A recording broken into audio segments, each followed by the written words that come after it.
Every time I say that your perspective will change on things that you used to like or used to hate, I mean it. After living for 2 years in Portugal, I came back to Canada and honestly, some things really surprised me. And wait till you hear the last one, because honestly, I've never thought I would say that. After living in Europe for 2 years, I've honestly forgot how big everything is. And I'm not talking about, cities. I'm talking about apartments, balconies. You start appreciating that tiny balcony that you used to have, or maybe your small kitchen in Canada, because in Europe, everything is literally 3 times smaller. When we lived in Montreal, I honestly thought we have a tiny balcony because I couldn't fit a table, 2 chairs, 2 bean bags, plants, and I was like, I wish we had more space. Until I moved to Portugal, because our current balcony, I cannot fit a chair on it. We have this petite balconnette, the French balcony, which literally has space for couple of plants. That's it. Another thing that I really love about Canada, or I should say about Montreal, is the amount of events happening in the city. And don't get me wrong, people keep telling me, Yulia, but there are so many events in Lisbon. I've lived in Montreal for many years and I am spoiled. I'm not denying that. In Montreal, you have events literally every day, every week. You have a hard time choosing one because of the amount of events happening. There is literally no dull day in Montreal because of the things to do. First of all, you have different concerts, you have festivals like Picnic Electronic is happening right now. Then you have different expos, you have exhibitions. We also have La Première Vendredi, which is the food truck festival that's gonna start next week. And I almost forgot about the Museum Month and Formula One. But wait, there is more. My favorite part about all this situation that you can find events both in English and French.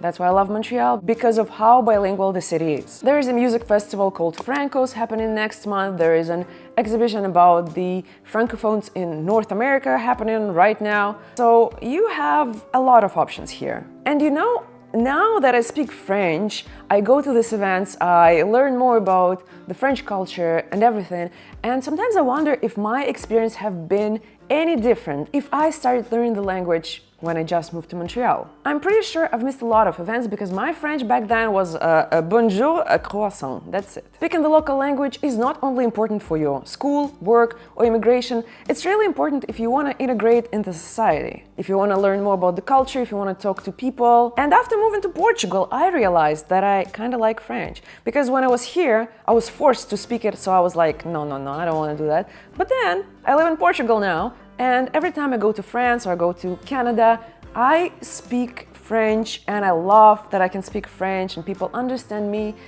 And it's just, I don't know how to describe that feeling. It's kind of weird because I used to love it, then I used to hate it, and now I'm back to loving it, so yeah, that's me. If you've seen my other videos, you know that I'm a die-hard fan of Lingoda, and honestly, I wish I knew about them when I just moved to Montreal, because I would have learned French so much faster and so much earlier. And you know why? Because of the sprint challenges. So if you're new to this channel or you've never heard of Lingoda, Lingoda is an online language platform where you can learn English, French, German, Spanish, and they are famous for their sprint challenges, which are basically 2-month challenges where you take the classes intensively and get good results. And the best part, if you take all the classes, you can get your money back. I've been learning languages with Lingoda and I honestly love how flexible they are, how accommodating they are, because first of all, you can choose between 4 languages. Second of all, for the sprint challenge, you can choose between 15 and 30 classes. You can take group classes, you can take private classes, it's up to you. And if you're not convinced yet, listen, you can pick your own topics, you can choose the time, and you can choose where you want to study.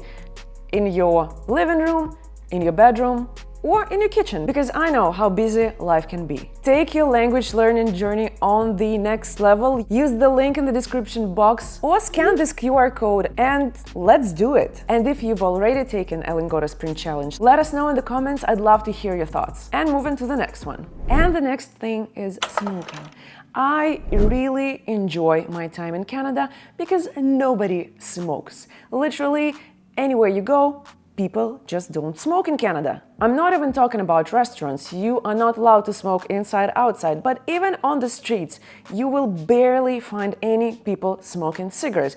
I don't know if it has anything to do with the weed legalization, But when I moved to Canada 8 years ago, people in Canada were not smoking. So yeah, that's not a cool thing to do. And you can't even imagine how nice it is to come home from a party, from a restaurant, not smelling like a garbage bag. Because that's what you smell like when people next to you are smoking on a patio, let's say. So yeah, it's not allowed to smoke inside, outside, and if you want to smoke, you need to be 9 meters from the entrance to smoke your cigarettes. Très bien, huh? The next thing I love about Canada is Dollarama stores, and I've realized that when I moved to Portugal, because in Canada, Dollaramas are literally everywhere. And if you don't know what it is, it's basically a store that will sell different goods like food or maybe gardening tools, pretty much everything for $1 to maximum $5. And here in Canada, Dollarama stores are literally everywhere. I can name you 5 Dollaramas next to me because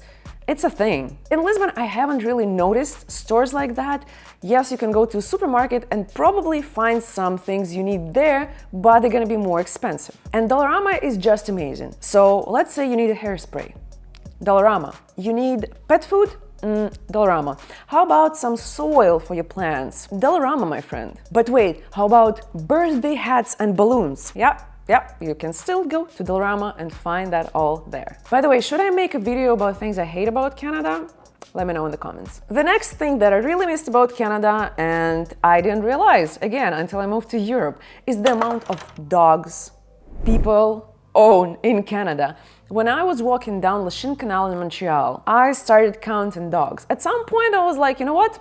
Done. I'm not counting any more floofs because the amount of them is just ridiculous. And I get it. For example, in Lisbon, the whole city is like super hilly, so you can't really see many dogs on the streets. But if you go to a park or maybe even a dog park, yes, you will find the dogs. But I feel like in Canada, there are much more dogs because there are much more parks and greenery in the city, if that makes sense. So it's not about Montreal being so green and like having so many parks. I feel like overall in Canada you can find much more dogs than in Europe. However, the funny part is when you try to go on a patio with a dog in Canada, you need to search for those places. In Europe, every second restaurant will say, "We're dog friendly, bring your dogs are welcome." Another thing that I really love about Canada is that there are fewer tourists. And wait till you start saying it's not true. After moving to Lisbon, I felt like Lisbon is just crowded with tourists. So I had to do my research and look up some numbers.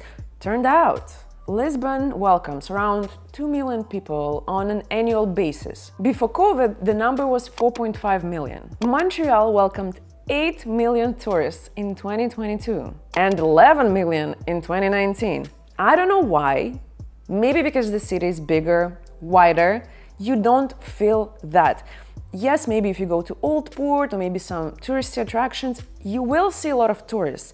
But in my personal opinion, the way I feel it, in Lisbon, there are much more tourists. You go downtown, it's like tourists partying, doing things. In Montreal, it's like only a few areas. I don't know where the number came from, but thank you, Dr. Google. That's what it told me. Another thing that I really love about Canada is the amount of flowers. Yes, I've been living in Canada for 6-7 years. I've noticed that we had flowers, but it was until I moved to Europe to realize how many flowers we have in Canada. Everywhere you go, you will find tulips. In Ottawa, you have a tulip fest, but in other cities like Montreal, Toronto, everything is covered in flowers. It is just amazing. I really enjoy walks in the cities because it is so pretty. I just can't. Honestly, sometimes I feel like a grandma because I walk around the city with my camera, with my phone, taking pictures of those flowers. And at some point, my friend was like, "Yulia, are you like 70 or something? Like, why are you taking pictures of all the plants?" I'm like,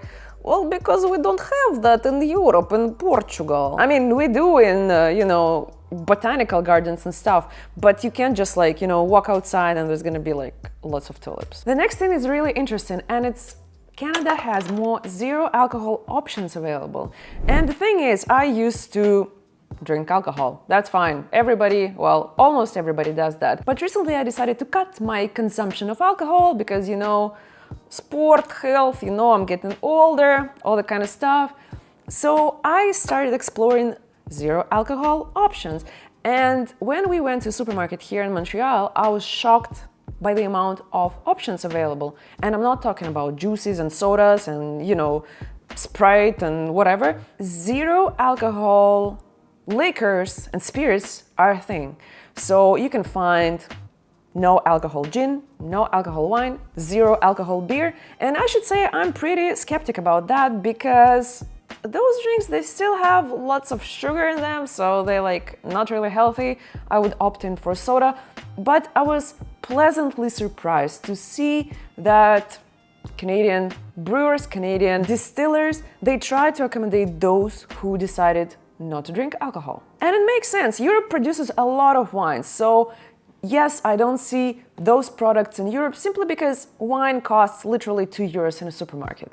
I'm not even expecting, for example, Portugal to have those options because I'm not the target audience of this country. And the last one that really shocked me is Toronto. All my friends and family will be shocked that I said that because when I used to live in Canada, every time people were like, let's go to Toronto, come visit me in Toronto, I was like, no, Toronto, not my vibe.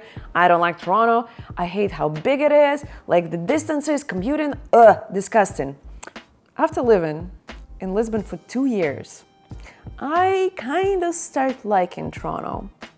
I'm sorry. All the things I used to hate about Toronto, the distances, the commuting, lots of walking, now I love that. Because when you live in a city that's literally hills everywhere, you cannot walk, you start appreciating those long distances. In Toronto, I walked 15-20 kilometers a day because I love walking, and Lisbon limits me. To go for a walk, I need to go 20 minutes downhill to get to the river, and then you can find some flat surface over there, but the views, it's just the river and the buildings. In Toronto, the whole city is flat, so you can go to smaller cities, explore some gardens, parks. So I'm sorry, Toronto, that I used to hate you. Now I kind of like you. So yeah, when I say things change over time, trust me, they do change. And yeah, that's it for today. Don't forget to subscribe to my channel so you don't miss any new videos. Don't forget to sign up for Lingoda Sprint Challenge and brush up on your language skills. And I'll see you guys next week. Bye!